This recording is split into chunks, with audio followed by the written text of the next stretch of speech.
આગળ વાત કરીએ તો સુરતમાં કિરીટ પટેલે પત્નીના ત્રાસથી કંટાળી જિલ્લા કલેક્ટરને ઈચ્છા મૃત્યુની અરજી આપતા ચકચાર મચી ગઈ છે।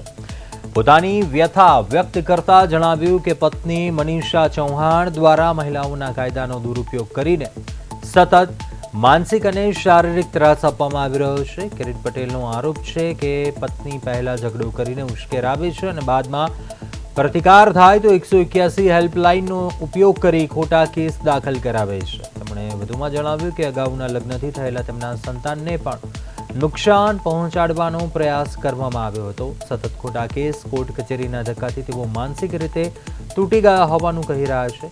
જ્યારે આ દેશમાં પુરુષો માટે ન્યાય નથી તેવો ગંભીર આક્ષેપ પણ કર્યો છે। કિરીટ પટેલે પોલીસ કમિશનર અને કલેક્ટર કચેરીમાં અનેકવાર રજૂઆત કર્યા હોવા છતાં ન્યાય ન મળ્યા હોવાનો દાવો કર્યો છે અને ચીમકી આપી છે કે જો ન્યાય નહીં મળે તો તેઓ આપઘાત કરવા મજબૂર બનશે, જેને કારણે સમગ્ર મામલો વધુ સંવેદનશીલ બની ગયો છે। બરાબર, મેં 14 તારીખે એમાં અરજી આપેલી છે લૂંટાઈ દુલ્હનની, એની કોઈ આજ સુધી કાર્યવાહી થઈ નથી। બરાબર, અને આ છોકરાની મેં એફઆરઆઈની વાત કરી તો નિધિ ઠાકોરે મને એમ કહ્યું કે 307નો ગુનો દાખલ થશે, તો 307નો ગુનો દાખલ થવાનો તો વાત સાઈડમાં રહી મને ખાલીમાં આશ્વાસન આપે છે। તો આજે હું કંટાળી અને કલેક્ટર સાહેબના ઓફિસ પર ગયેલો અને સિક્કો મરાયેલો છે। મેં ઈચ્છા મૃત્યુની ઈચ્છા દર્શાવી છે। બરાબર, 3 દિવસની અંદર આનું કોઈ રિઝલ્ટ નહીં મળે મને તો હું 100%